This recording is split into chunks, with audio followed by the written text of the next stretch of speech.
Hi hello வணக்கம் everyone. This is Rishi from team RTF agreement academy. Last கிளாஸ்ல நம்ம வந்து பார்த்தீங்கன்னா இம்பார்ட்டன்டான அக்ரானமிக்கல் பாயிண்ட்ஸ் பார்த்துருந்தோம். அந்த கிளாஸுடைய கண்டினியூஷன் தான் அது. அதாவது ஃபோர்த் கிளாஸுடைய கண்டினியூஷன் தான் அந்த class.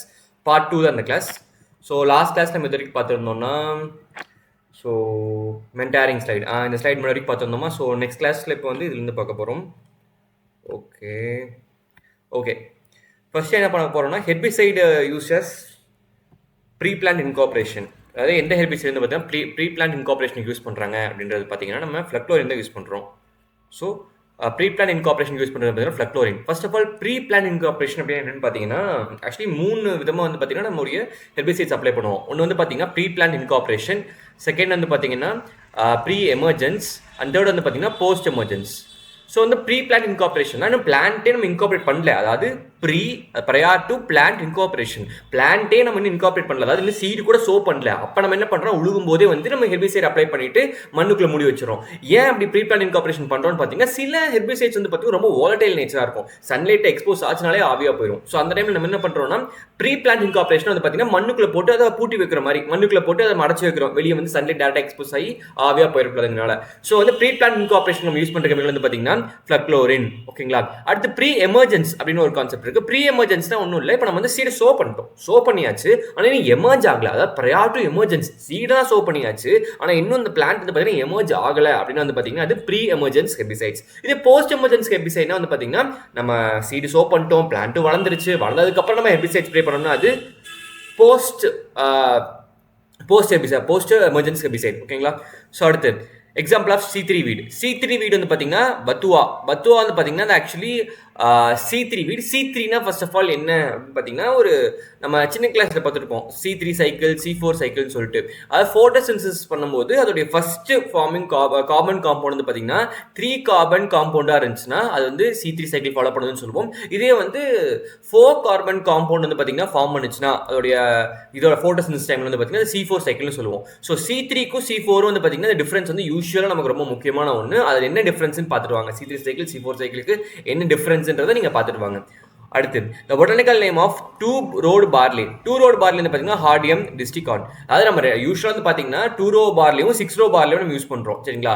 6-row barleyயும் 6-row barleyயோட scientific name பார்த்தீங்கன்னா Hardium vulgare. ஓகேங்களா. அடுத்து இது 2-rowed barley வந்து பார்த்தீங்கன்னா Hardium distichon. ஓகேங்களா. இது வந்து அதிகமாக நம்ம இங்கே இருக்கு பாருங்க செகண்ட் ரோ. 6-rowed barley வந்து பார்த்தீங்கன்னா Hardium vulgare. இது பெரும்பாலும் நம்ம ஃபுட்டுக்காக யூஸ் பண்ணுறோம். இது வந்து பார்த்தீங்கன்னா பீர் மேனுஃபேக்சரிங் அது மாதிரி யூசஸ்க்கு வந்து பார்த்தீங்கன்னா Hardium distichon வந்து பார்த்தீங்கன்னா யூஸ் பண்ணுறோம். இது 2-rowed barley. ஓகேவா. சயின்டிஃபிக் நேம் ஞாபகம் வச்சுக்கோங்க. அடுத்து ஃபர்ஸ்ட் AACRP வந்து பாத்தீங்கன்னா எந்த கிராப்ல பண்ணாங்க நம்ம ஆல்ரெடி முன்னாடி கிளாஸ்ல இருக்க பார்த்திருப்போம். ரிவைஸ் பண்ணி தான் தெரிஞ்சிருக்கும் உங்களுக்கு. சோ மைஸ்ல தான் ஃபர்ஸ்ட் AACRP வந்து பாத்தீங்கன்னா பண்ண ஆரம்பிச்சாங்க. And what is optimum plant population for BT cotton. BT cotton வந்து பாத்தீங்கன்னா 10,000 பிளான்ட் பர் ஹெக்டர். சரிங்களா. 10,000 பிளான்ட் ஒரு ஹெக்டருக்கு போறோம். அது optimum population for BT cotton. அடுத்து ட்ராப்சி டிசீஸ் அப்படின்றது பாத்தீங்கன்னா in human being is caused by the weed Ajimon mexicana. ட்ராப்சி அப்படின்னா என்னன்னா ஒரு வீக்கம், ஒடிமா அப்படின்னு சொல்லுவாங்க. அதாவது ஒடிமானா வீக்கம்னு வச்சுக்கோங்களேன், உடம்பு ஃபுல்லா வீங்கிக்கும். ஃபர்ஸ்ட் ஆஃப் ஆல் இந்த அஜிமோன் மெக்சிகானா யாருன்னு பாத்தீங்கன்னா வந்து இது வந்து ஒரு ஆக்சுவலா மஸ்டர்ட் சீட் இருக்கு இல்லைங்க, மஸ்டர்ட் மாதிரியே இருக்கக்கூடிய ஒரு வீட் பிளான்ட் தான் அஜிமோன் மெக்சிகானா. சரிங்களா. சத்தியநாசின்னு சொல்லுவாங்க. இது வந்து பார்த்தீங்கன்னா சத்தியமா நாசம் பண்ணிடும் அப்படின்னு ஞாபகம் வச்சுக்கோங்க. இது வந்து மஸ்டர்ட் மாதிரியே இருக்கும் இந்த சீடு.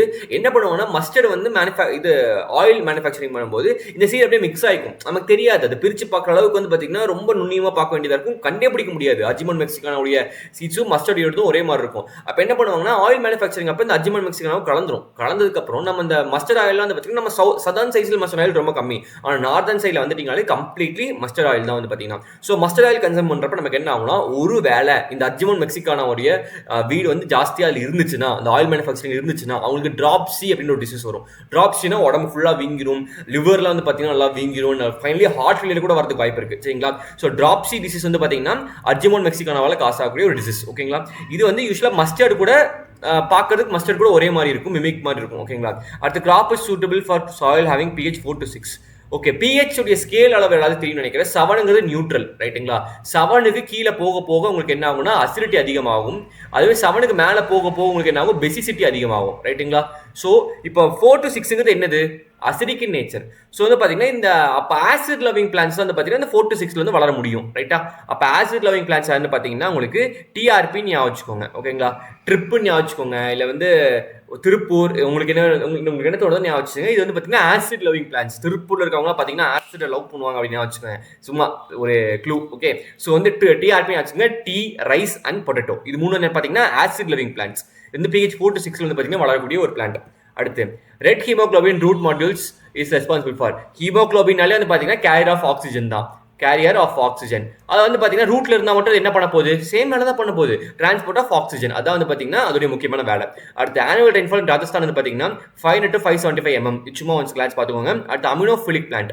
அமினோஃபிலிக் பிளான்ட்னா அது ஃபர்ஸ்ட் ஆஃப் அமினோனா என்ன, அமோனியா, அமோனியா. ஃபிலிக்னா என்ன, லவ்விங். ஃபோபிக்னா வெறுக்கிறது, ஹேட் பண்றது. ஃபிலிக்னா லவ் பண்றது. இதெல்லாம் காமனானது, நிறைய இடத்துல நமக்கு வரும், சரிங்களா? ஸோ ஃபோபிக்னா ஹேட்னு அர்த்தம், ஃபிலிக்னா லவ்னு அர்த்தம். அமினோஃபிலிக்னா அதாவது அமோனியாவை லவ் பண்ணக்கூடிய பிளான்ஸ் என்னன்னு பார்த்தீங்கன்னா ரைஸும் சுகர் கேனும். அது ஏன் சார் அமோனியாவை லவ் பண்ணுது அப்படின்னு பார்த்தீங்கன்னா அமோனியம் ஃபார்ம்ல இன்டேக் பண்றது ரெண்டே பிளான்ட் தான் நம்ம இப்போ வரைக்கும் பார்த்ததில்ல. முதல்ல என்ன பார்த்தோம், ரைஸ் பார்த்தோம். அமோனியன் ஃபார்ம்ல இன்டேக் பண்ணும், அந்த நைட்ரஜன் மட்டும் தான் பார்த்தீங்கன்னா ஆனியானிக் ஃபேமிலியும் இருக்கும், கேட்டானிக் ஃபேமிலியும் இருக்குன்னு சொல்லி பார்த்துருந்தோம், சரி? நைட்ரஜன் மட்டும். அது வந்து பார்த்தீங்கன்னா இதுல கேட்டானிக் ஃபார்ம் பார்த்தீங்கன்னா அமோனியம் ஃபார்மேட். இந்த அமோனியம் ஃபார்மேட்ல இன்டேக் பண்றது வந்து பார்த்தீங்கன்னா ரெண்டே பிளான்ட் தான், ஒன்று ரைஸ், இன்னொன்று சுகர் கேன். இது ஞாபகம் வச்சுக்கோங்க, ஓகேங்களா? ரைஸ் அண்ட் சுகர் கேன் என்ன ஃபார்மேட்ல எடுக்குது, அமோனியம் ஃபார்மேட்ல எடுக்குது. அது என்ன சொல்றாங்கன்னா அமோனியோஃபிலிக். அமினோஃபிலிக்னா என்னது, அமோனியம் ஃபார்மேட் எடுக்கனால அதுக்கு வந்து அமோனியா ரொம்ப பிடிச்சிருக்கு, சரிங்களா? Sugar cane and rice. அடுத்து country having 100% of cropped area under irrigation வந்து பார்த்தீங்கன்னா எஜிப்ட். அதாவது மொத்தமாக வந்து இரிகேஷன் நம்பி இருக்கக்கூடிய ஒரு கண்ட்ரின்னு வச்சுக்கோங்களேன். ரெயின்ஃபெட்ல பெருசாக இல்லை அப்படின்ற பார்த்தீங்கன்னா எஜிப்ட். பாலைவனமாக இருக்கும் எஜிப்ட் ஞாபகம் வச்சுக்கோங்க. அப்போ வந்து பார்த்தீங்கன்னா 100% அங்கேவா இருக்கும், கிராப் ஏரியா இரிகேஷன் கீழே தான் பண்ணிட்டு இருப்பாங்க. அண்ட் வந்து ஹை இரிகேஷன் எஃபிஷியன்சி யாருன்னு பார்த்தீங்கன்னா இஸ்ரேல்.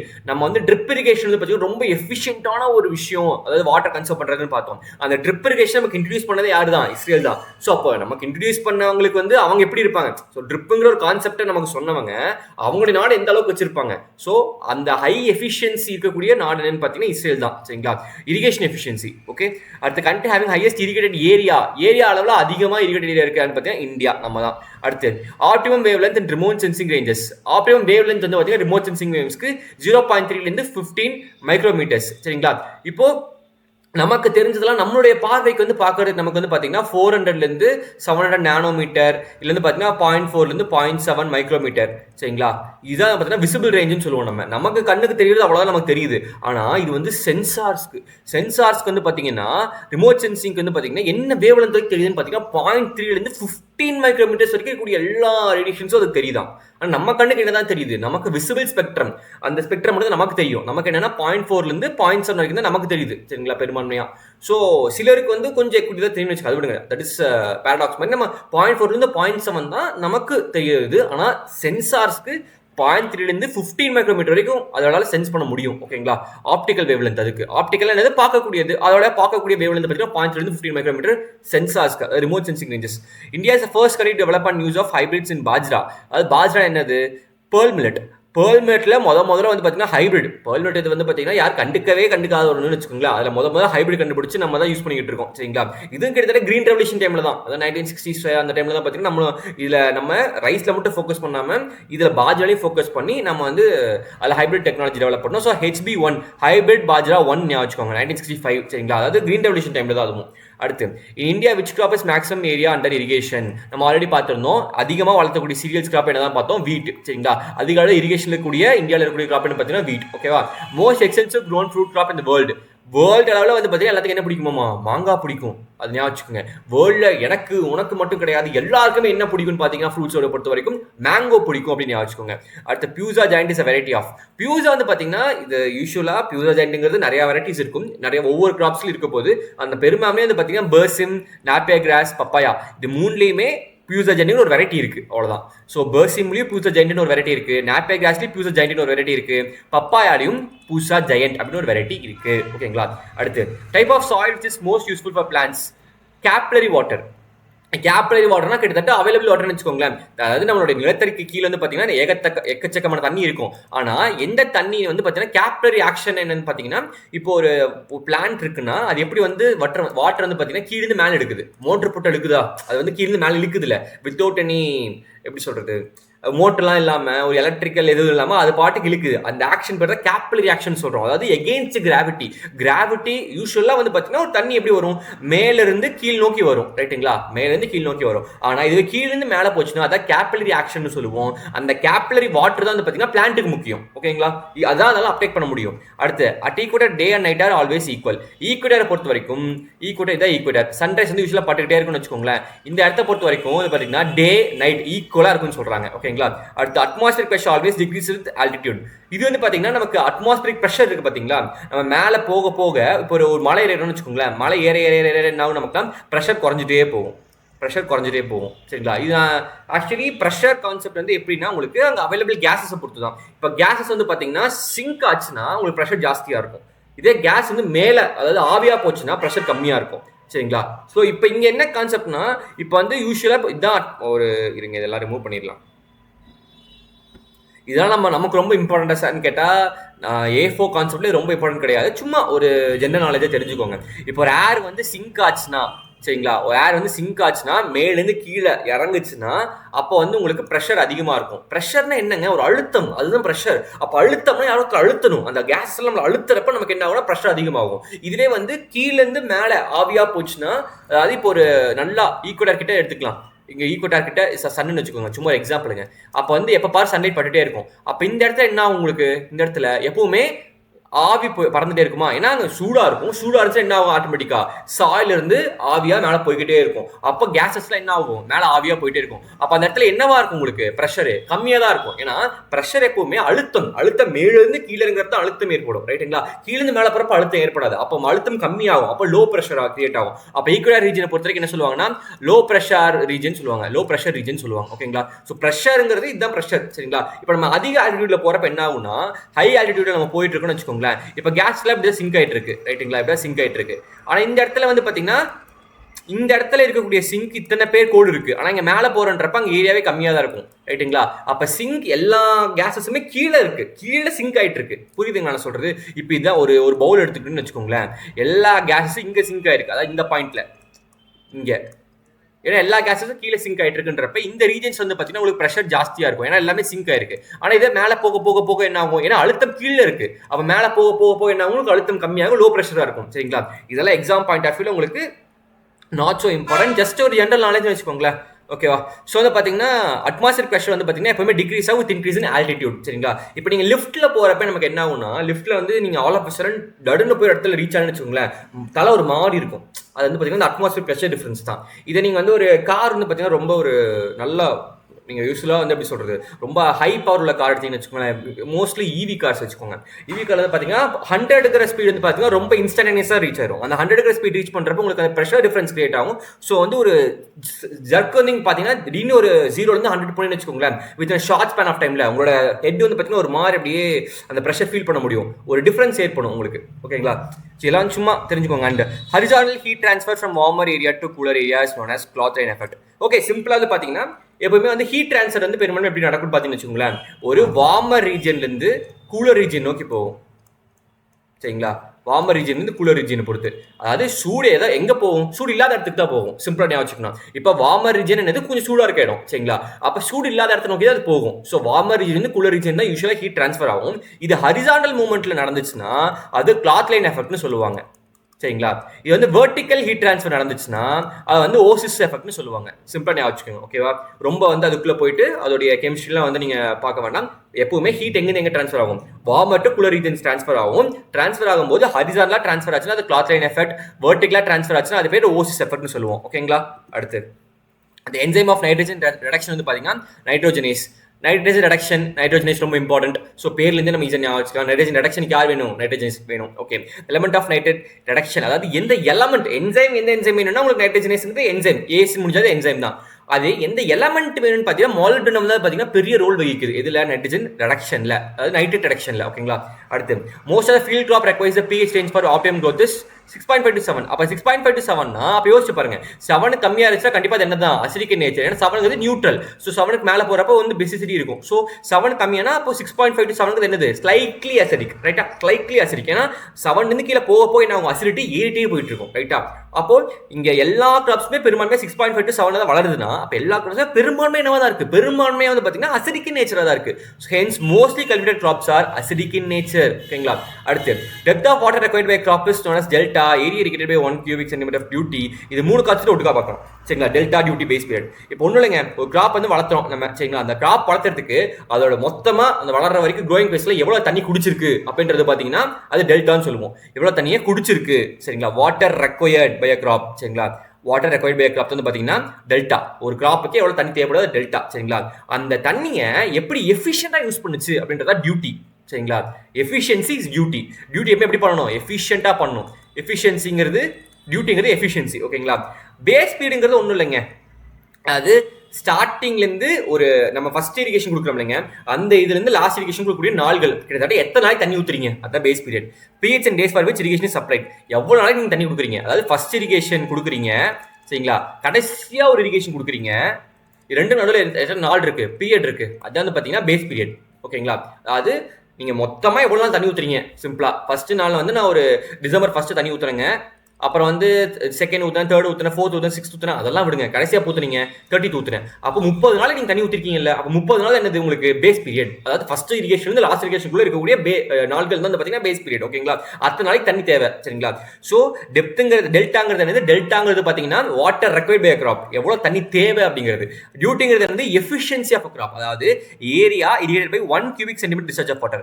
1 cubic செகண்ட்ல வந்து பாத்தீங்கன்னா ஒரு கியூபிக் செகண்ட்ல எவ்வளவு ஏரியா இரிகேட் பண்ணிருக்க, அதாவது பாத்தீங்கன்னா டியூட்டி, அதாவது சிம்பிளா சொன்னா எஃபிஷியன்சி.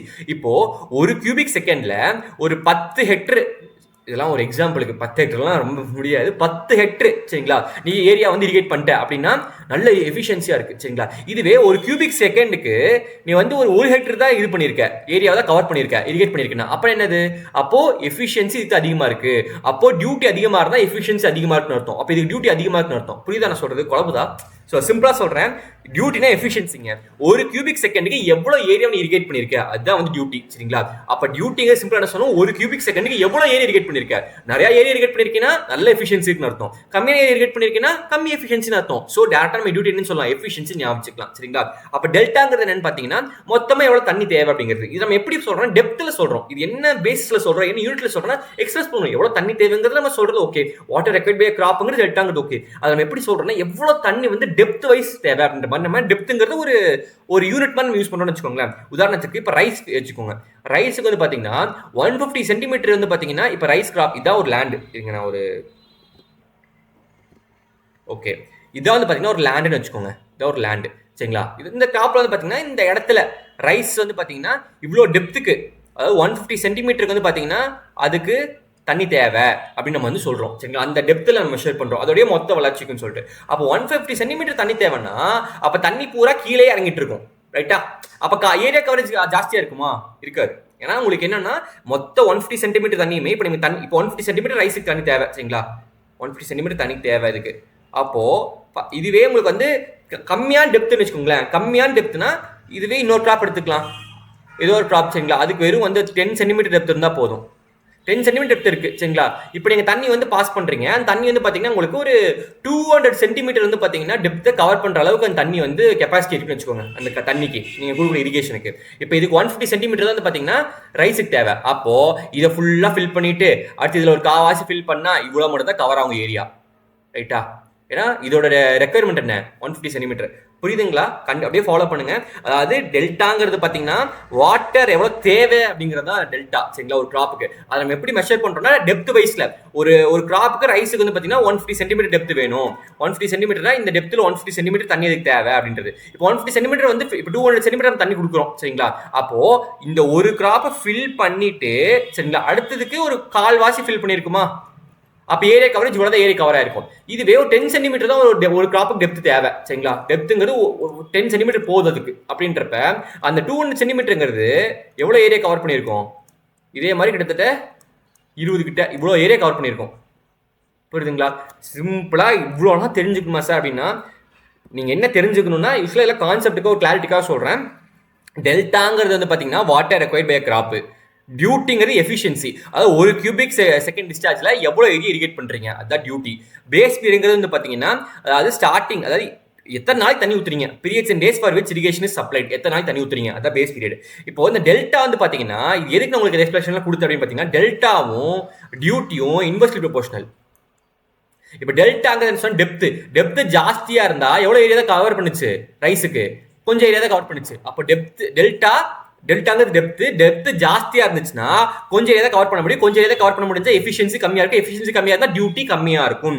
இதுவே நிறைய ஏரியா டெப்த் கம்மியா இருக்குன்னா நிறைய ஏரியா கவர் பண்ண முடியும், நிறைய ஏரியா கவர் பண்ண முடிஞ்சா எஃபிஷியன்சி அதிகமா இருக்குன்னு அர்த்தம், எஃபிஷியன்சி அதிகமா இருக்குன்னா வந்து பாத்தீங்கன்னா டியூட்டி அதிகமா இருக்குன்னு அர்த்தம். ஸோ டெல்டாவும் டியூட்டியும் இன்வெர்ஸ்லி ப்ரொபோஷனல். டெல்டாங்கிறது தண்ணி தேவை அதிகமா இருந்துச்சுன்னா நமக்கு டியூட்டி கம்மியா இருக்கும்.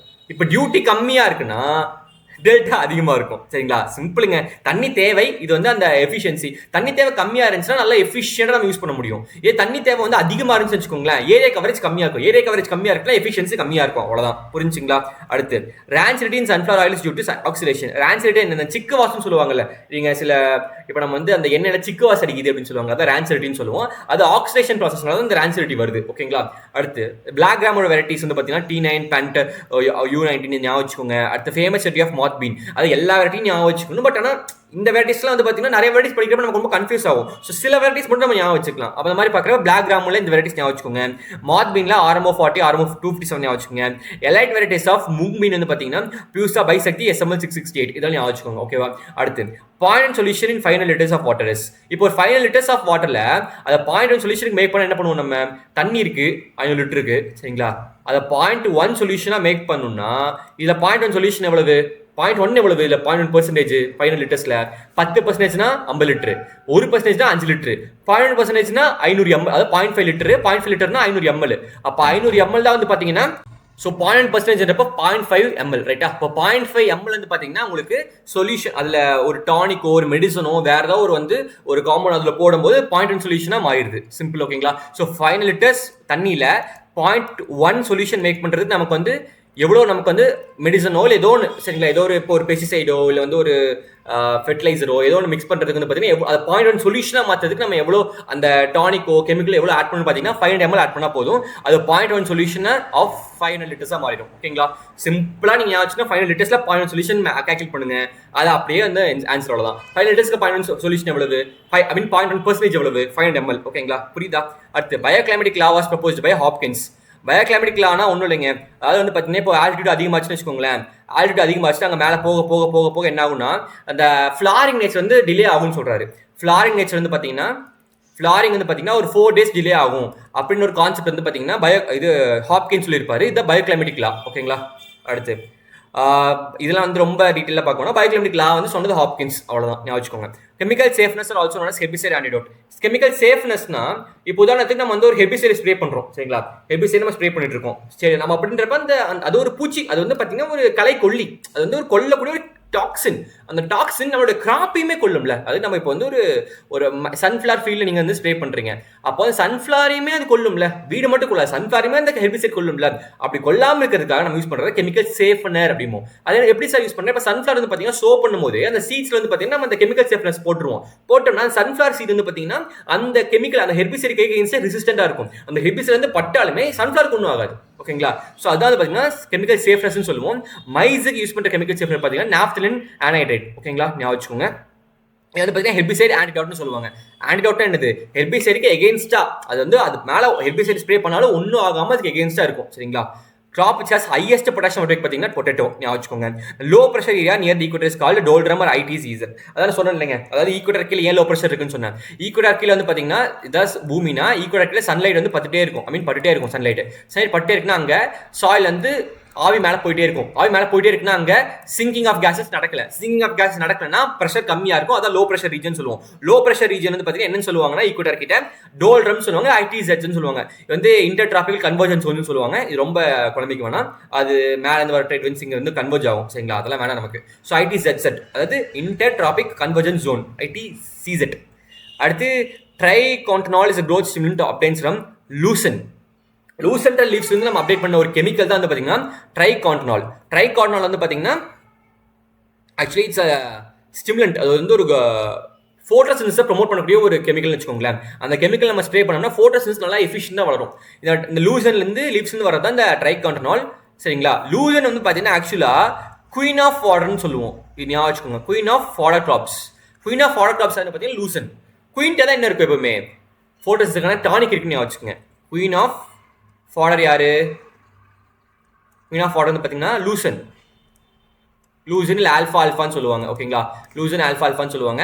இதாவது பார்த்தீங்கன்னா குயின் ஆஃப் ஃபாடர் கிராப்ஸ். இந்த குயின்ட்டை தான் என்ன இருக்குன்னு பார்த்தீங்கன்னா ட்ரைகான்டனால் இருக்கும். ட்ரைகான்டனால் இந்த கெமிக்கல் இருக்கும். சரிங்களா? எப்பவுமே நல்ல ஒரு மேஜிக் டானிக் ஆட்ட தான் இருக்கும், குயின்ட்டை தான் இருக்கும். அந்த மேஜிக் டானிக் இது ஃபோட்டோசிந்தசிஸ் நல்லா அதிகப்படுத்தக்கூடிய ஒரு மேஜிக் டானிக் தான் ட்ரைகான்டனால். அது வந்து லூசன்ட்டை தான் இருக்கும். ஓகேங்களா? அடுத்து ஓகே, நெக்ஸ்ட் வந்து பார்த்தீங்கன்னா tillage increases the water holding capacity and infiltration but reduce bulk density. Okay, first ஒரு பல்க் டென்சிட்டி என்ன சொல்லிடுறேன். இப்போ வந்து பார்த்தீங்கன்னா நம்ம ஒரு டிஃபன் பாக்ஸ் எடுத்துக்கோங்களேன். ஒரு டிஃபன் பாக்ஸ் வந்து பார்த்தீங்கன்னா இப்போ நாம வந்து பார்த்தீங்கன்னா நம்ம வீட்டில் நம்ம வந்து சாப்பாடு பேக் பண்ணுறோம். அப்போ நம்ம எப்படி பேக் பண்ணுவோம்? நம்ம ஒரு கரண்டி எடுத்து நம்ம டிஃபன் பாக்ஸில் போட்டு நம்ம பேக் பண்ணுவோம். ஒரு கரண்டி எடுத்து நம்ம டிஃபன் பாக்ஸில் போட்டு நம்ம கட்ட முடி வச்சிருவோம். இதே நம்ம அம்மா பேக் பண்ணாங்கன்னா ஒரு கரண்டி இல்லை 2.5 கரண்டி எடுத்து அதே டிஃபன் பாக்ஸில் போட்டு அமுக்குவாங்க. நம்ம பார்க்குறப்ப எப்படி தான் இருந்துச்சு, நமக்கு என்னடா ஒரு கரண்டி போட்டா பாக்ஸ் ஃபுல்லாக ஆயிடுச்சு அப்படின்னு இருந்திருக்கும். அது நம்ம அம்மா போடுறப்ப 2.5 கரண்டி தூக்கி அதே tiffin box, same tiffin box தான் 2.5 கரண்டி போட்டு அமுத்து அமுத்திருப்பாங்க. ரைட்டா? இப்போ இது ரெண்டு வந்து பாத்தீங்கன்னா நம்ம போட்ட டிஃபன் பாக்ஸுக்கு பல்க் டென்சிட்டி கம்மி. அதாவது பல்க் டென்சிட்டி ஒன்றும் இல்லைங்க, அதுல எவ்வளவு வந்து வால்யூம் இருக்கு, அதாவது எவ்வளவு மாஸ் இருக்கு ஒரு குறிப்பிட்ட வால்யூம்ல. இது வந்து ஒரு குறிப்பிட்ட சேம் டிஃபன் பாக்ஸ் தான் குறிப்பிட்ட வால்யூம்ல நமக்கு வந்து எவ்வளவு மாஸ் இருக்குன்னு பாத்தீங்கன்னா நம்ம போட்ட டிஃபன் பாக்ஸ்ல கம்மியா இருக்கு. அப்ப நமக்கு பல்க் டென்சிட்டி கம்மியா இருக்கு. இது அம்மா போட்ட டிஃபன் பாக்ஸ் வந்து பாத்தீங்கன்னா பல்க் டென்சிட்டி ஜாஸ்தியா இருக்கும். ஏன்னா ஏன் நிறைய போட்டு அமுக்கிருக்காங்க அம்மா. இப்போ நம்ம வந்து அம்மா வந்து டிஃபன் பாக்ஸ் கொடுத்துட்டாங்க. சரிங்களா? 2 டிஃபன் பாக்ஸ் நம்ம எடுத்துட்டு போறோம். ஒன்று நம்ம போட்ட பாக்ஸ், நம்ம போட்ட பாக்ஸ். இப்போ நம்ம போயிட்டு அது மேலே சாம்பார் ஊற்றுறோம்னு வச்சுக்கோங்க. இப்போ நம்ம இந்த டிஃபன் பாக்ஸ்ல சாம்பார் ஊற்றுறோம் என்ன ஆகும்? ஃபுல்லாக கீழே ஸ்ப்ரெட் டவுன், நல்லா பணம் சாப்பிட முடியும். ஆனால் இந்த டிஃபன் பாக்ஸ்ல நீங்க சாம்பார் மேலே ஊத்துனீங்கன்னா உங்களால் பணைய முடியுமா? அந்த சாம்பார் கீழே உள்ள போகுமா? போகாது. நம்ம என்ன பண்ணுவோம், கொஞ்சம் சாப்பாடு எடுத்து வெளியே வச்சுட்டு அதுக்கப்புறம் சாம்பார் ஊற்றினா தான் நம்ம மிக்ஸ் பண்ணி சாப்பிட முடியும். கீழே வரைக்கும் அந்த சாம்பார் வந்து பிரிண்டட் ஆகும். சரிங்களா? இதுல இருந்து என்ன புரியுது? அதாவது நிறைய நல்லா க்ளோஸ்லி பேக் ஆகிச்சு வச்சுக்கோங்களேன், அடுத்து கீழே லேயர போறதுக்கு விடாது. ஸோ ரொம்ப பல்க் டென்சிட்டி ஜாஸ்தியாக இருக்கும்போது ரொம்ப க்ளோஸ்லி பேக்டாக இருக்கும். அப்போ நீங்கள் ஏதாவது ஒரு லிக்விட் ஊற்றினா கூட கீழே பாஸ் ஆகாது. சரிங்களா? அப்போ இப்போ பல்க் டென்சிட்டி வந்து பார்த்தீங்கன்னா அதிகமாக இருந்துச்சுன்னா உங்களுக்கு கீழே வந்து இன்ஃபில்ட்ரேஷனோ பெர்குலேஷனோ நடக்காது. சரிங்களா? இதே பல்க் டென்சிட்டி கம்மியாக இருக்குன்னு வச்சுக்கோங்க, நம்ம பார்த்து ஒரு கரண்டி சாப்பாடு அதில் வந்து சாம்பார் ஊற்றி நம்ம அப்படியே அதுக்குள்ளேயே வச்சு நமக்கு பணம் சாப்பிட முடியும். ஸோ பல்க் டென்சிட்டி கம்மியாக இருக்கும்போது இன்ஃபில்ட்ரேஷன் ஜாஸ்தியாக இருக்கும். ஏன்? பல்க் டென்சிட்டி கம்மியாக இருக்கும்போது க்ளோஸ்டி பேக் ஆகல, கொஞ்சம் கேப் இருக்குன்றப்ப உள்ள பாஸ் ஆயிரும். சரிங்களா? இதே பல்க் டென்சிட்டி ஜாஸ்தியா இருக்குன்றப்ப ரொம்ப டைட்டா காம்பாக்டா இருக்கும். அப்படின்றப்ப தண்ணி பாஸ் சாம்பார் பாஸ் ஆகாது. இதுதான் தண்ணிக்கும். சரிங்களா? சாம்பார் பாய் தண்ணி வச்சுக்கோங்க. ஸோ பல்க் டென்சிட்டி அதிகமா இருந்துச்சுன்னா இன்ஃபில்ட்ரேஷன் கம்மியா இருக்கும், பெர்குலேஷன் கம்மியா இருக்கும்.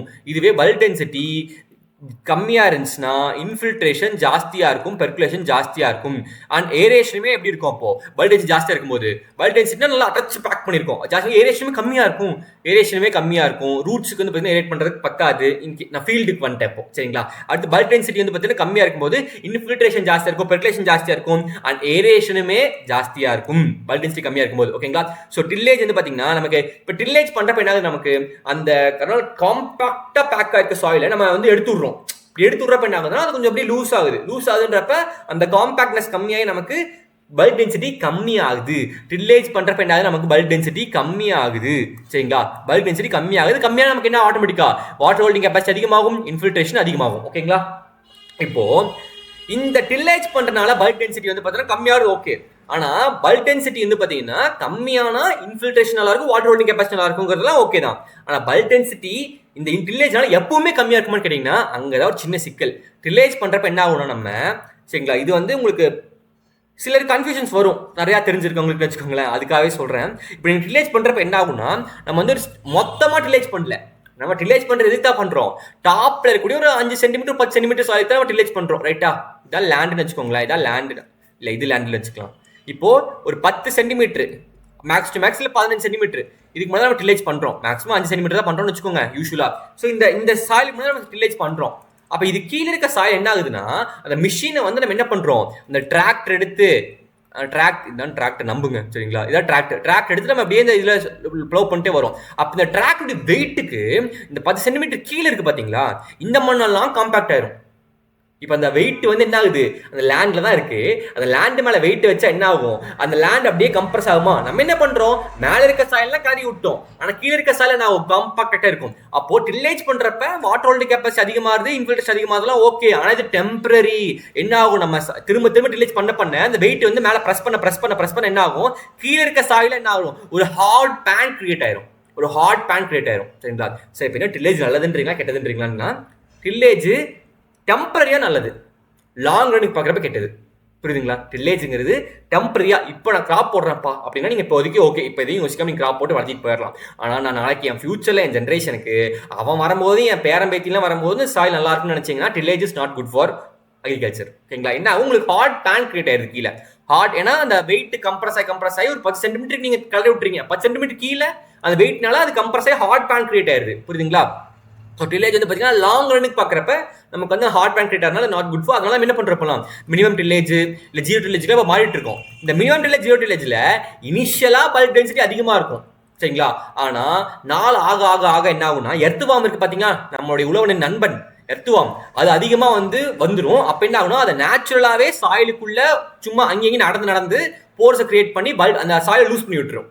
சாயில இப்போ சாயில் வந்து பார்த்தீங்கன்னா யாருமே சீனாமல் இருந்தால் அப்படியே வந்து பல்க் டென்சிட்டி ஜாஸ்தியாக இருக்கும்.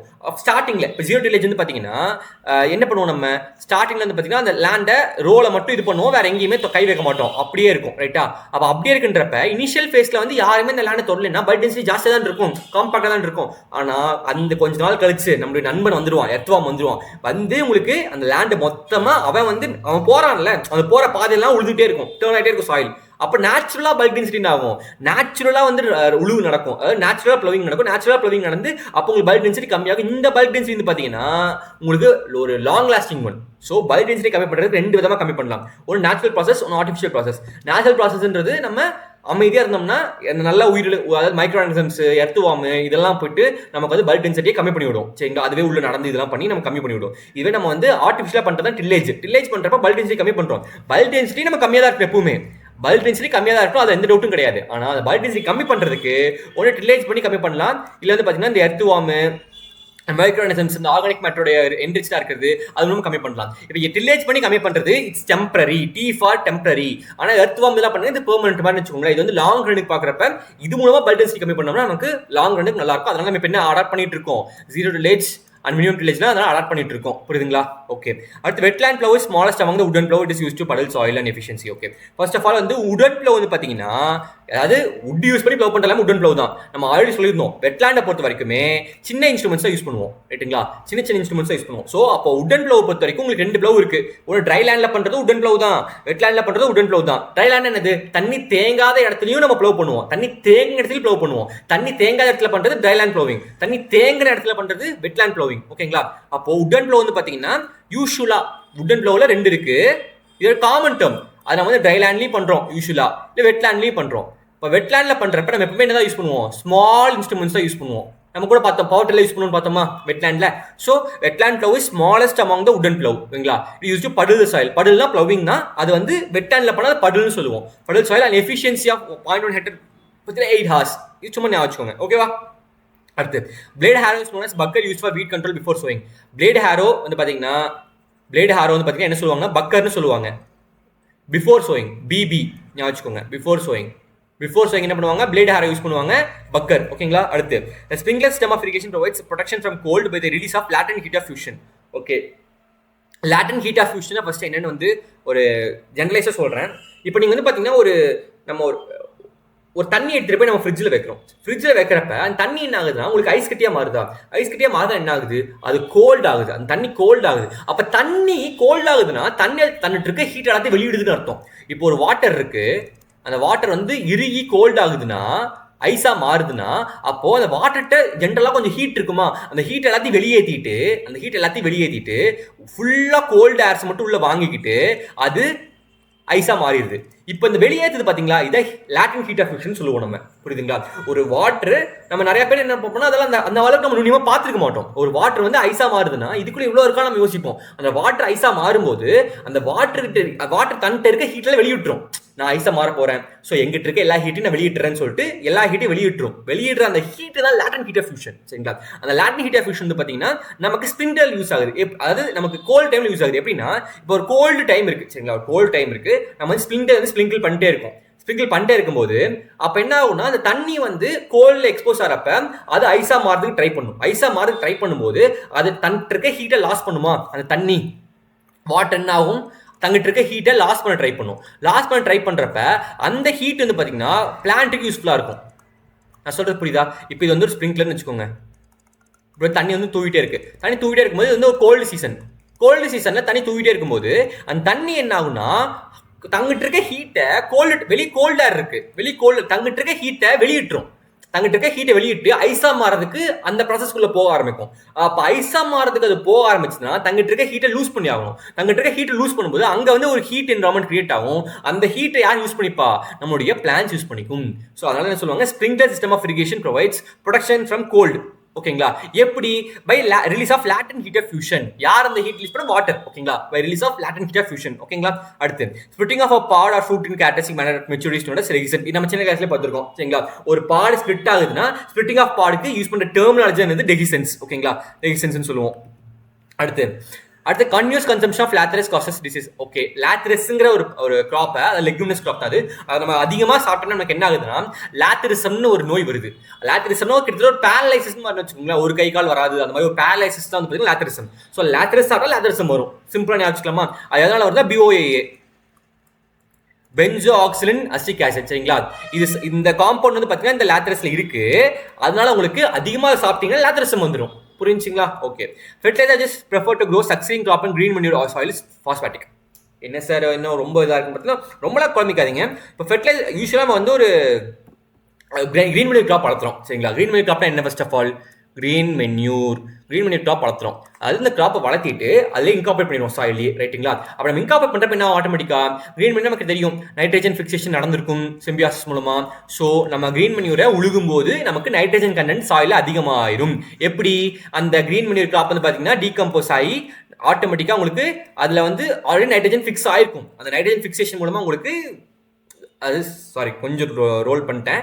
கிரீன் மன்யூர் பார்த்தீங்கன்னா நம்ம வந்து உழுகும் போது என்ன ஆகும்னா உங்களுக்கு அந்த ரூட்ல வந்து பார்த்தீங்கன்னா நைட்ரஜன் ஆல்ரெடி ஃபிக்ஸ் பண்ணி வச்சிருக்கோம். அப்போ நம்ம கிரீன் மன்யூர் உங்களுக்கு அப்படி டேட்டா உழுதுரும், நமக்கு நைட்ரஜன் கண்டென்ட் அதிகமாயிரும். இப்போ இந்த கிரீன் மன்யூர் நம்ம இன்கார்பரேட் பண்ணதுக்கு அப்புறம் நம்ம என்ன அப்ளை பண்ணணும்னு பார்த்தீங்கன்னா ஃபாஸ்பேட் ஃபெர்டிலைசர் அப்ளை பண்ணணும்ன்றாங்க. ஏன் சார் இந்த கிரீன் மன்யூருக்கு அப்புறம் ஃபாஸ்பேட் அப்ளை பண்ணணும்? சிம்பிளா சொல்லணும்னா உங்களுக்கு 1 மார்க்ல தான் நம்ம கேட்க போறாங்க. கிரீன் மன்யூர் போட்டதுக்கு அப்புறம் ஃபாஸ்பேட் ஃபெர்டிலைசர் அப்ளை பண்ணணும். ஏன்னு பாத்தீங்கன்னா ஃபாஸ்பரஸ் எப்பவுமே வந்து பாத்தீங்கன்னா உங்களுக்கு சாயில ஃபிக்ஸ்டு ஃபார்ம்லயே இருக்கும். அவைலபிள் ஃபார்ம்லயே இருக்காது. சரிங்களா? அப்போ சாயில ஃபிக்ஸா இருந்துச்சுன்னு வச்சுக்கோங்களேன், சாயில்ல பிளான்ட்னால எடுக்க முடியாது. அது அவைலபிள் ஃபார்ம்ல இருந்தா தான் பிளான்ட்னால எடுக்க முடியும். சரிங்களா?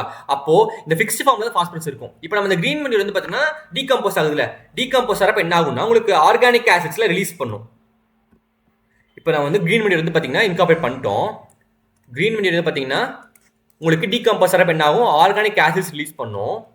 இந்த ஆர்கானிக் ஆசிட் என்ன பண்ணுன்னா போயிட்டு ஃபாஸ்பர் ஃபிக்ஸாக இருக்குல்ல, ஃபிக்ஸாக இருக்க ஃபாஸ்பரஸ்லாம் வந்து பார்த்தீங்கன்னா ரிலீஸ் பண்ணி விட்டுரும். அது ஃபாஸ்பர் ஃபிக்ஸாக இருக்கும், மாட்டிக்கிட்டு இருக்க ஃபாஸ்பர்லாம் வந்து பார்த்தீங்கன்னா போ அவைலபிள் ஃபார்ம் போட்டு ரிலீஸ் பண்ணி விட்டுரும். ஸோ அப்போ ஃபாஸ்பர் வந்து பார்த்தீங்கன்னா இப்போ ஃபிக்ஸர்னால நமக்கு பிரச்சனை இல்லை. அப்போ என்ன பண்ணுவோம்னா ரைட் டைம் இதுதான், எல்லா ஃபாஸ்பர் ஃபெர்டிலைசரும் இப்போ அப்ளை பண்ணு. அப்போ இன்கேஸ் ஃபிக்ஸ் ஆனா கூட நம்ம ஆர்கானிக் ஆசிட் ரிலீஸ் ஆகுதுல கிரீன் மன்யூர் மூலமா, அது போயிட்டு அதை ரிலீஸ் பண்ணி விட்டுரும். புரியுதுங்களா? ஸோ சிம்பிளா ஞாபகம் என்னன்னா உங்களுக்கு கிரீன் மன்யூருக்கு அப்புறம் ஃபாஸ்பேட்டிக் ஃபெர்டிலைசர்ஸ் அப்ளை பண்ணணும். சரிங்களா? அவ்வளோதான். அடுத்து இப்போ வந்து மெக்னீஷியம் கம்மியா இருக்க கிராப் சாப்பிடும்போது, மெக்னீஷியம் கம்மியா இருக்கக்கூடிய கிராஸ் சாப்பிடும்போது கிராஸ் டெட்டானி அப்படின்ற ஒரு டிசீஸ் வருது. சரிங்களா? ஹைப்போ மெக்னீசிமியா. ஞாபகம் வச்சுக்கோங்க. கேட்டல்ஸ்க்கு மெக்னீஷியம் கம்மியா இருக்க கிராப் சாப்பிட்டா கிராஸ் டெட்டானி வரும். ஞாபகம் வச்சுக்கோங்க. கிராஸ் டெட்டானி வந்து பார்த்தீங்கன்னா மெக்னீஷியம் கம்மியா இருக்கக்கூடிய கிராஸ் சாப்பிட்றதுனால. சிம்பிளா ஞாபகம் வச்சுக்கோங்க. அது கிரேசிங் ஆஃப் அனிமல்ஸ் சொல்லுவாங்கன்னா ரான்ச்சிங்னு சொல்லுவாங்க. Grazing of animals. சரிங்களா?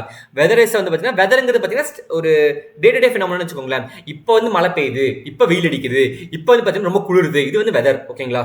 அடுத்து ரீசன்ட் சயின்டிஸ்ட் வந்து பார்த்தீங்கன்னா separate germs and maize corn for manufacturing contraceptives. அது மைஸில் இருக்குல்ல, மைஸ் மக்காச்சோளம், அது வந்து பார்த்தீங்கன்னா அதில் இருக்கக்கூடிய எம்பிரியோலேருந்து, ஜெர்ம்ஸ்னா எம்பிரியோ தான், எம்பிரியோலேருந்து பார்த்தீங்கன்னா கான்ட்ரசெப்டிவ்ஸ் வந்து மேனுஃபேக்சர் பண்ணுறதுக்கு இப்போ ரிசர்ச் பண்ணிருக்காங்க. புரியுது? கான்ட்ரசெப்டிவ்ஸ்னா என்ன? ஒரு மேல் ஃபீமேல் வந்து பார்த்தீங்கன்னா மேட் பண்ணும்போது கருத்தரிக்காமல் இருக்கிறதுக்கு யூஸ் பண்ணுற ஒரு பில்ஸ் இல்லை வந்து பார்த்தீங்கன்னா ஒரு ப்ரொடக்ஷன் டெக்னாலஜி கான்ட்ரசெப்டிவ்ஸ் வச்சுக்கோங்களேன். அந்த கான்ட்ரசெப்டிவ்ஸ் மேனுஃபேக்சரிங்க்கு எதை யூஸ் பண்ணுறாங்களாம்? அதாவது மக்காச்சோளத்தில் இருக்கக்கூடிய எம்பிரியோ யூஸ் பண்ணுறாங்களாம். சரிங்களா? India rank first in production of சுகர்ல வந்து பார்த்தீங்கன்னா நம்ம தான் ப்ரொடக்ஷன் கன்சம்ஷன்ல ஸ்டார்டிங் நம்பர் 1ல இருக்கும். சக்கரை துணி நான் சொன்ன ஞாபகம் இருக்கா? சக்கரை துணி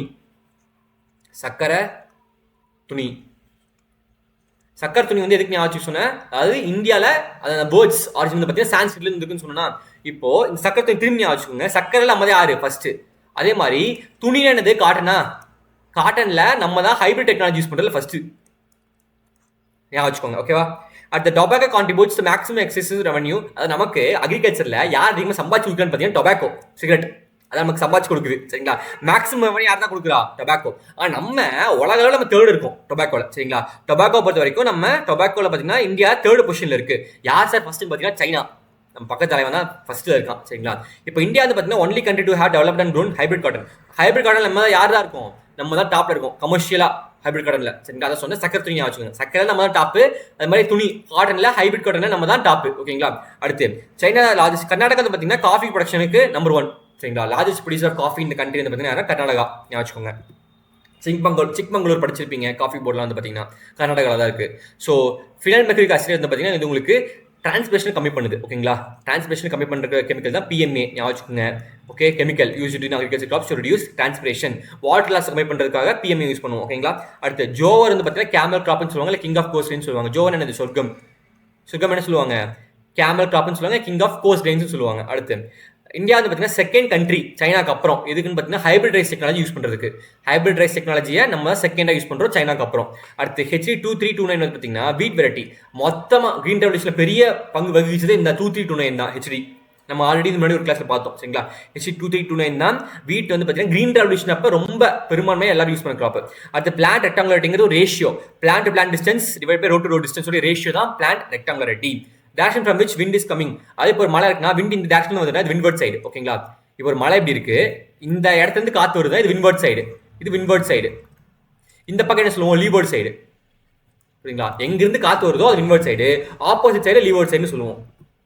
அடுத்து agronomic measures are used to reduce erosion where slope is less than 2%. 2% கம்மியா ஸ்லோப் இருக்கு. ஸ்லோப்னா என்னங்க? சாய்வு, அந்த இறக்கம் 2% கம்மியா இருக்குன்னா அக்ரானிமிக்கல் மெஷர்ஸ் யூஸ் பண்ணி நம்ம கிராப்ஸ் கலெக்ட் பண்ண முடியும், அந்த எரோஷன்ஸை தடுக்க முடியும், அதாவது மண் அரிப்பை நம்ம தடுக்க முடியும். புரியுதுங்களா? இதுவே 2% மேலே போகுது அப்படின்னா நம்ம பாத்தி கட்டி தான் தடுக்க முடியும். இப்போ 2% மேலே போகுது, சரிங்களா, ஒரு 10லேருந்து 15% வரைக்கும் இருக்குன்னா நம்ம இந்த கான்டர் பண்டிங்லாம் சொல்லுவோம்ல, இந்த பண்டு மாதிரி, அதாவது பண்டுங்கிறது என்னது? பாத்தி தானே, அதாவது இந்த பண்டு கட்டி நம்ம தடுக்க முடியும். சரிங்களா? சால் எரோஷனை. இதுவே அது 16 to 33% வச்சுக்கோங்களேன், அதுக்கு மேலே இருக்குது அப்படின்னா ஸ்டெப்பாக கன்ஸ்ட்ரக்ட் பண்ணி நம்ம எரோஷன்ஸ் தடுப்போம். சரிங்களா? சிம்பிள். இந்த 3% ஞாபகம் வச்சுக்கோங்க. 2% கம்மியாக இருந்தால் அக்ரானிமிக்கல் மெஷர்ஸு, சரிங்களா, அது சால் எரோஷனை கண்ட்ரோல் பண்ணுறதுக்கு என்னெல்லாம் பண்ணுறோம். நமக்கு 1 மார்க்கில் தான் இருக்க போகுது. ஸோ ரொம்ப வந்து நீங்கள் எழுதலாம் போகிறது கிடையாது. ஸோ ஈஸியாக ஞாபகம் வச்சுக்கோங்க. 2% கம்மியாக இருக்குன்னா அக்ரானிமிக்கல் மெஷர்ஸ் யூஸ் பண்ணி நம்ம எதுக்கு? எரோஷனை கண்ட்ரோல் பண்ணுறதுக்கு. 2% கம்மியாக யார் ஸ்லோப் கம்மியாக இருந்துச்சுன்னா அக்ரானிமிக் மெஷர்ஸ் யூஸ் பண்ணுவோம். இல்லை 2 to 10 or 15% வச்சுக்கோங்களேன், பண்டிங், கான்டர் பண்டிங்கு இந்த மாதிரி டெக்னிக்கலாக யூஸ் பண்ணுவோம். 15% மேலே, அதாவது 16% 33% வரைக்கும் பார்த்தீங்கன்னா பெஞ்ச் டெரசிங் ஒன்று, பெஞ்ச் மாதிரி ஸ்டெப்பாக போகிறதா பெஞ்ச் டெரசிங், அது யூஸ் பண்ணுவோம். ஓகேங்களா? ஓகே. அடுத்து highest award present to agriculture scientist in country, Rafi Ahmed Kidwai award. இதான் பார்த்தீங்கன்னா ரொம்ப பெரிய அவார்டு, ஒரு சயின்டிஸ்ட் கொடுக்கக்கூடிய அவார்டு, ரஃபி அகமது அப்படின்ட்டு ஞாபகம் வச்சுக்கோங்க. ஓகேவா? அடுத்து இந்த பிளான் விச் ப்ரொடியூசஸ் ஃபுட், அதாவது தன்னைத்தானே ஃபுட் ப்ரொடியூஸ் பண்ணிச்சுன்னா அது என்ன சொல்லுவோம்? ஆட்டோட்ராஃப். ஒரு பிளான்ட்டு அதுவே அதோடைய ஃபுட்டு ப்ரொடியூஸ் பண்ணிச்சுன்னா அது ஆட்டோட்ராஃப்னு சொல்லுவோம், இல்லை ஃபோட்டோட்ராஃப்னு சொல்லுவோம், இல்லை ப்ரொடியூசர்னு சொல்லுவோம். ஓகேங்களா? அடுத்து sui generis use in GATT proposal in Latin word means system of its own.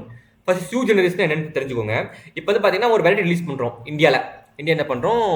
ஒரு வெரைட்டி ரிலீஸ் பண்ணுறோம். சரிங்களா? இந்த வெரைட்டியை நம்ம பேட்டர்ன் பண்ண முடியும்னா பேட்டர்ன் பண்ணிக்கலாம், வேணும்னா பேட்டர்ன் போட்டுக்கலாம். இந்தியா ஏதாவது யாரும் யூஸ் பண்ணக்கூடாதுப்பா அப்படின்னு ஒரு சயின்டிஸ்ட் வந்து பேட்டர்ன் போட்டுக்கலாம். அப்போ என்ன சொல்கிறாங்கன்னா பேட்டர்ன் வந்து எல்லாத்துக்குமே செட் ஆக மாட்டேங்குது. பேட்டர்ன்ங்கிறது ஒரு லிவிங் ஆர்கானிசம்ஸ்க்கு பேட்டர்ன் எப்படி நல்லா இருக்கும்? ஏன்னா ஒரு வெரைட்டிங்கிறது இட்ஸ் லிவிங் திங். ஒரு லிவிங் திங் பேட்டர்னுங்கிறது எப்படி இருக்கும் அந்த கான்செப்ட் நல்லா இருக்காது. ஸோ என்ன பண்ணலாம்னா பேட்டர்னுங்கிறது விட்டுருங்க. அப்போ வந்து கேட்டுங்கிறது பார்த்தீங்கன்னா என்ன சொல்றாங்க வந்து ஒரு ஆக்சுவலி இது வந்து வேர்ல்ட் ட்ரேட் ஆர்கனைசேஷனுடைய ஒரு அமைப்பு தான் கேட். சரிங்களா? இவங்க என்ன சொல்றாங்கன்னா சூ ஜெனரிஸ்னு ஒரு கான்செப்ட் கொண்டு வருவாங்க. அதுக்கு என்ன அர்த்தம்னு பார்த்தீங்கன்னா சிஸ்டம் ஆஃப் இட்ஸ் ஓன். ஒவ்வொரு கண்ட்ரியும் உங்களுக்கு சொந்தமாக ஒரு பேட்டர்ன் மாதிரியே உங்களுக்கு சொந்தமாக ஒரு விஷயத்தை வச்சுக்கோங்க. சரிங்களா? நீங்களே வந்து ஒரு அவங்களோட இதை ப்ரொடெக்ட் பண்ணுறதுக்கு நீங்களே ஒன்று வச்சுக்கோங்க. ஒரு ஸ்கீம் ஐ மீன் எப்படி சொல்றது, ஒரு லா, ஒரு சட்டம் நீங்களும் ஒன்று ஏற்றிக்கோங்க. அதுபடி உங்களுடைய கிராப்பை ப்ரொடெக்ட் பண்ணிக்கோங்க. பேட்டன்ட்டுக்கு பதிலாக வேற ஏதாவது ஒரு டெக்னாலஜி யூஸ் பண்ணிக்கோங்கன்னு சொல்றாங்க. சரிங்களா? அதான் வந்து சூ ஜெனரிஸ். இதுக்கே தான் நம்ம என்ன யூஸ் பண்ணோம்னா நம்ம வந்து பார்த்தீங்கன்னா production of plant varieties and farmers ரைட்ஸ்னு சொல்லிட்டு வந்து பார்த்தீங்கன்னா 2001 லான்ச் பண்ணோம். இந்தியா வந்து பார்த்தீங்கன்னா இந்த சூ ஜெனரிஸ் தான் இது பண்ணுறோம். ஒன்று நீங்கள் சூ ஜெனரிஸ் யூஸ் பண்ணுங்க. சூ ஜெனரிஸ்னா ஒன்றும் இல்லை, நீங்களே ஒரு விஷயத்தை கொண்டு வந்துக்கோங்க. பேட்டன்ட்ங்கிறது வேர்ல்டு லெவல்னு வச்சுக்கோங்களேன், குளோபல் லெவல். பேட்டன்ட் யூஸ் பண்ணி கூட நீங்கள் உங்கள் கிராப்பை ப்ரொடெக்ட் பண்ணிக்கோங்க. இல்லை சொந்தமாக நீங்களே ஏதோ ஒரு விஷயத்தை வச்சு ப்ரொடெக்ட் பண்ணிக்கோங்கன்னு சொல்கிறாங்க. பேட்டர்னா என்னது, குளோபல் லெவலில் இருக்கக்கூடியது. சூ ஜெனரிஸ்னா ஒவ்வொருத்தரும் ஆன் இட்ஸ் ஓன், நீங்களே உங்களுக்கு சிஸ்டமில் ஒன்று ஓனாக வந்து ஒரு கான்செப்ட் கொண்டு வந்து நீங்கள் ப்ரொடெக்ட் பண்ணிக்கோங்கன்னு சொல்கிறாங்க. நம்ம வந்து பண்ண என்ன பண்ணுறோம்னா சூ ஜெனரிஸ் தான் ஃபாலோ பண்ணுறோம். அதுதான் ப்ரிவென்ஷன், அதாவது protection of plant varieties and farmers ரைட்னு சொல்லி நம்ம கொண்டு வந்தோம். ஓகேங்களா? நம்மளுடைய வெரைட்டிஸை ப்ரொடெக்ட் பண்ணுறதுக்காக. ஒன்றும் இல்லை, பாதுகாக்கிறது, நம்மளுடைய வெரைட்டிஸை பாதுகாக்கிறதுக்கு ஒன்று பேட்டர்ன் யூஸ் பண்ணுங்க, இல்லை சூ ஜெனரிஸ் யூஸ் பண்ணுங்கன்னு சொல்கிறாங்க. சூ ஜெனரிஸ்னா என்னது, நீங்களே ஒன்று வச்சுக்கோங்க. பேட்டன்ட் யூஸ்வலாக குளோபல் லெவலில் ஃபாலோ பண்ணுறது. சூ ஜெனரிஸ்னா நீங்களே சிஸ்டம் ஆஃப் வச்சு ஓன், நீங்களே ஏதோ செட் பண்ணிக்கோங்க உங்கள் இஷ்டத்துக்கு அப்படின்றதா சூ ஜெனரிஸ். நம்ம என்ன பண்ணுவோம், சூ ஜெனரிஸ் யூஸ் பண்ணிருக்கோம். ஓகேங்களா? Living thing. ஓகேங்களா? அடுத்து northern India sometimes rain takes place in winter is due to western depression. அது யூஸ்வலாக வின்டர் டைமில் மழை பெய்யக்கூடாது அப்படின்னு பார்த்தீங்கன்னா நமக்கு பெரும்பான்மையாக வந்து பார்த்தீங்கன்னா மான்சூனில் தான் மழை வருது. அது south west monsoon, north east மான்சூன்ல நமக்கு மழை வருது. சரிங்களா? இப்போ நமக்கு வின்டர் டைம்ல வந்து எப்படி மழை வருதுன்னு பார்த்தீங்கன்னா மெடிட்டரேனியன் ரீஜன்ஸ்ல இருந்து பார்த்தீங்கன்னா ஒரு காத்து வருது. அந்த காத்து என்ன ஆகுதுன்னா நமக்கு வந்து பார்த்தீங்கன்னா மவுண்டன்ஸ்ல பட்டு, ஹிமாலயஸ்ல பட்டு இந்த பஞ்சாப், ஹரியானா, வெஸ்டர்ன் யூப்ல வந்து பார்த்தீங்கன்னா மழை பெய்யுது. ஓகேங்களா? மழை பெய்யுது. இது வந்து வெஸ்டர்ன் சைட்லேருந்து வருது நமக்கு, அதனால வெஸ்டர்ன் டிஸ்டர்பன்ஸ் சொல்றோம். அவ்வளோதான். வின்டர்ல மழை வரதுக்கு காரணம் வெஸ்டர்ன் டிஸ்டர்பன்ஸ். இது வெஸ்டர்ன் சைட்லேருந்து வருது. எங்கிருந்து பார்த்தா மெடிட்டரேனியன் ரீஜன்ல. அவ்வளோதான். புரியுதுங்களா? ஓகே. அடுத்து இந்தியாவில் அக்ரிகல்ச்சருக்கு அதிகமாக கடன் கொடுக்குறது யாருன்னு பார்த்தீங்கன்னா கமர்ஷியல் பேங்க்ஸ், அதுக்கப்புறம் கோஆபரேட்டிவ் பேங்க்ஸ், அப்புறம் ரூரல் பேங்க்ஸ். ஓகேங்களா? இந்த ஆர்டர் பார்த்துக்கோங்க. அக்ரிகல்ச்சர் கேம் இன்டு எக்ஸிஸ்டன்ஸ் இன் 7500 BC நம்ம வந்து அக்ரிகல்ச்சர் ஆரம்பிச்சிட்டோம். வீட்டு பார்லி கல்டிவேஷன்லாம் பண்ணுறதுலாம். அடுத்து எம்எஸ்பிங்கிறது மினிமம் சப்போர்ட் ப்ரைஸ். அதாவது ஒரு கிராப் நீங்கள் வளர்த்துறீங்க, இப்போ வந்து ப்ரைஸ் ஃப்ளக்சுவேஷன் இருந்துகிட்டே இருக்குது. ஒரு நாளைக்கு பார்த்தீங்கன்னா தக்காளி விலை வந்து வானத்தை, அதாவது விண்ணை தொடும் அளவுக்கு வந்து உயருது. இன்னொரு நாளைக்கு பார்த்தீங்கன்னா தாழ்வாரத்துக்கு போகுது. இந்த ப்ரைஸ் ஃப்ளக்சுவேஷன் இருக்கிறதுனால என்ன சொல்றாங்கன்னா, நான் ஒரு ப்ரைஸ் சொல்றேன், இது வந்து ஃபிக்ஸ்டு. உனக்கு வந்து அந்த வேலை ஒரு வேலை ஏறிச்சுனாலும் குறைஞ்சதுனாலும் இந்த வேலைக்கு நான் வாங்கிக்கிறேன். உதாரணத்துக்கு ஒரு நேரத்துக்கு வந்து பார்த்தீங்கன்னா 100 ரூபா இருக்கு ரைஸ். சரிங்களா? இன்னொரு நேரத்துக்கு வந்து பார்த்தீங்கன்னா 10 ரூபாய்க்கு இருக்குன்னு வச்சுக்கோங்களேன். கவர்மெண்ட் என்ன சொல்றாங்கன்னா, எங்கிட்ட வா, நான் வந்து உனக்கு 80 rupees எப்பவுமே தரேன். நீ வந்து அந்த என்ன டைம் இருந்தாலும் தரேன் 80 rupees. அதான் எம்எஸ்பி, மினிமம் சப்போர்ட் ப்ரைஸ். அந்த ப்ரைஸ் உனக்கு எப்பவுமே கொடுக்குறேன்னு சொல்லி கவர்மெண்ட் சொல்லிச்சு. இது ஆக்சுவலி ஒரு பாலிசினா என்னன்னா, இது வந்து பண்ணலாம், பண்ணாமே போகலாம், சட்டம் கிடையாது. It's not an act. வந்து கவர்மெண்ட் என்ன பண்ணலாம்னா, இப்போ நீங்கள் வந்து ஒரு ஃபார்மர் வந்து பார்த்தீங்கன்னா ரைஸ் நிறைய வச்சிருக்காருன்னா அவர்கிட்ட வாங்கலாம், வாங்காமையும் இருக்கலாம், கவர்மெண்ட்டுடைய தேவைக்கேற்ப. இப்போ வந்து பிடிஎஸ்ல வந்து பார்த்தீங்கன்னா கவர்மெண்ட் எதுக்கு வாங்குறாங்க, மக்களுக்கு ரேஷன் கடை மூலமாக கொடுக்கறதுக்கு. ரேஷன் கடை இருக்குல்ல, அதை என்ன சொல்லுவோம், பிடிஎஸ்ன்னு சொல்லுவோம், பப்ளிக் டிஸ்ட்ரிபியூஷன் சிஸ்டம்னு சொல்லுவோம். அந்த மக்கள் அரசாங்கம் என்ன பண்ணுது, அரிசியை வாங்கி ஃபார்மர்ஸ் வந்து வாங்கி அந்த ரேஷன் கார்டு மூலமா மக்களுக்கு திருப்பி கொடுக்குறாங்க.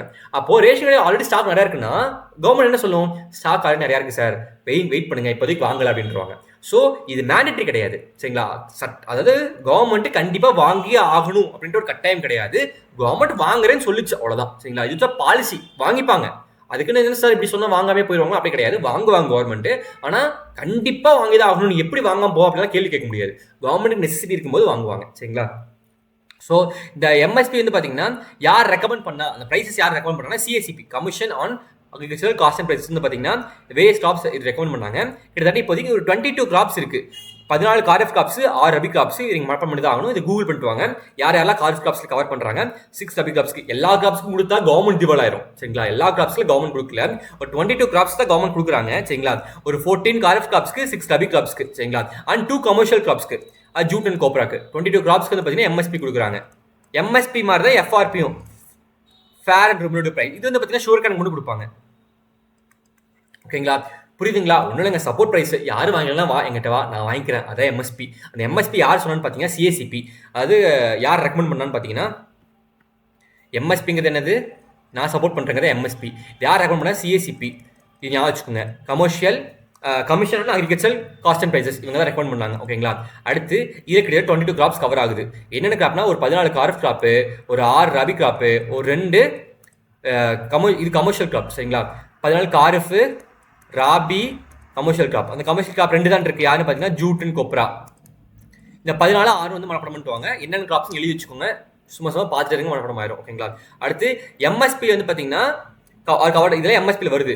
சுகர் கேன் மட்டும் வந்து பார்த்தீங்கன்னா எஃப்ஆர்பி ஃபேர் அண்ட் ரெமுனரேட்டிவ் ப்ரைஸ் கீழே கவர் ஆகுது. எதுனா சுகர் கேன். இந்த எம்எஸ்பிக்கும் எஃப்ஆர்பிக்கும் என்ன டிஃபரன்ஸ் சொல்லி பார்த்துட்டு வாங்க. ஓகேங்களா. அடுத்து accumulation of nutrients in a lake are found due to human intervention, natural process called eutrophication. Okay, nutrients வந்து பார்த்தீங்கன்னா அக்யூமுலேட் ஆகுதுங்க. இப்போ ஒரு தண்ணி இருக்குன்னு வச்சுக்கோங்களேன். இது வந்து பார்த்தீங்கன்னா லேண்டு, இது வாட்டர். லேண்ட்லேருந்து தண்ணி போய் கலந்து இப்படி இருந்து அந்த லேக்கில் கலக்குது. இப்போ இந்த லேக்கில் கலக்கிறப்ப என்ன ஆகுதுன்னா நியூட்ரியன்ஸ் வந்து, அதாவது லேக்கில் தண்ணி கலக்குது, தண்ணி கலக்கிறது நியூட்ரியன்ஸ் அதிகமாகுது. அது எப்படி சார் தண்ணி கலக்கிறதுனால நியூட்ரியன்ஸ் அதிகமாகுதுன்னு கேட்டிங்கன்னா, இப்போ நம்ம வந்து பார்த்தீங்கன்னா ஃபெர்டிலைசர் அதிகமாக யூஸ் பண்ணுறோம். ஃபெர்டிலைசர் அதிகமாக யூஸ் பண்ணுறப்ப ரன் ஆஃப் ஆகுது. ரன் ஆஃப் ஆகிறப்ப அந்த ஃபெர்டிலைசர்லாம் தண்ணியோட போய் என்னோட லேக்லையோ பாண்டையோ கலக்குதுன்னு வச்சுக்கோங்களேன். அப்போ தண்ணியில் என்ன ஆகும், உங்களுக்கு நியூட்ரியன்ஸ் அதிகமாகும். நியூட்ரியன்ஸ் அதிகமாச்சுன்னா அது பேர் யூட்ரோஃபிகேஷன் சொல்கிறோம். சரிங்களா. நியூட்ரியன்ஸ் அதிகமாக என்ன சார் ஆகும் அப்படின்னு பார்த்தீங்கன்னா, ஆல்கே அதிகமாக வளரும். நியூட்ரியன்ஸ் அதிகமாக இருக்கா, ஆல்கே அதிகமாக வளரும். ஆல்கே அதிகமாக வளர்ந்துச்சுன்னா தண்ணி மொத்தம் மூடிடும். கவரேஜ் ஃபுல்லாக இருக்கும். அதாவது அப்போ என்ன, கவரேஜ் ஃபுல்லாக இருக்கும். அப்போ என்ன, தண்ணி ஃபுல்லாக மூடிடும், கவர் பண்ணிடுச்சுன்னா சன்லைட்டு கீழே போகாது. கீழே அப்போ இங்கே ஒரு பிளான்ட் வளர்ந்துட்டு இருக்கும்ல தண்ணிக்குள்ள, அந்த பிளான்ட்டுக்கு சன்லைட் போகாது. சன்லைட் போகணும், அந்த பிளான்ட் செத்து போயிடும். இப்போ இந்த ஆல்கேயுமே சாகுறப்ப என்ன ஆகுனா, இந்த ஆல்கே சாகுது, டெத் ஆச்சுன்னா அதோட டீகம்போசிஷனுக்கு அதிக அளவில் ஆக்சிஜன் வந்து தேவைப்படும். அது அப்போ ஃபிஷ்ஷுக்கு ஆக்சிஜன் இருக்காது, ஃபிஷ் செத்து போயிடும். என்ன சார் சொல்ல வரீங்க அப்படின்னா, யூட்ரோஃபிகேஷன் இஸ் நாட் குட், அதான் சொல்ல வரேன். Eutrophication is bad. ஓகேவா. யூட்ரோஃபிகேஷன் என்னது, யூட்ரோஃபிகேஷன்னா நியூட்ரியன்ட் அதிகமாக இருக்கிறது. எதில் வந்து பார்த்தீங்கன்னா வாட்டரில் நியூட்ரியன் அதிகமாக இருக்கிறது. நியூட்ரியன் அதிகமான என்ன ஆகும்னா ஆல்கே அதிகமாகும்.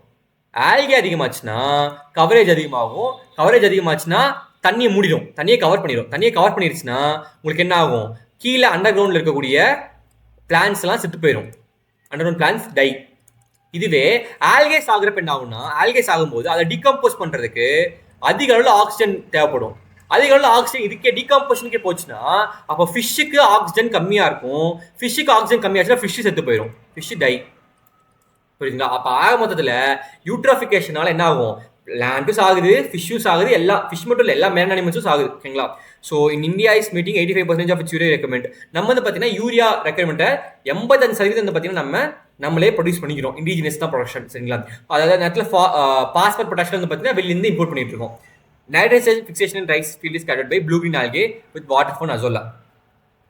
இப்போ வந்து பார்த்தீங்கன்னா நைட்ரஜன் ஃபிக்சேஷன் வந்து பார்த்தீங்கன்னா ரைஸ் ஃபீல்டில் பொறுத்த வரைக்கும் 2 பேர் சேர்ந்து, அதாவது அசோலா ஃபோனுங்கிறது நான் ஃப்ளாரிங் பிளான்ட் தான்.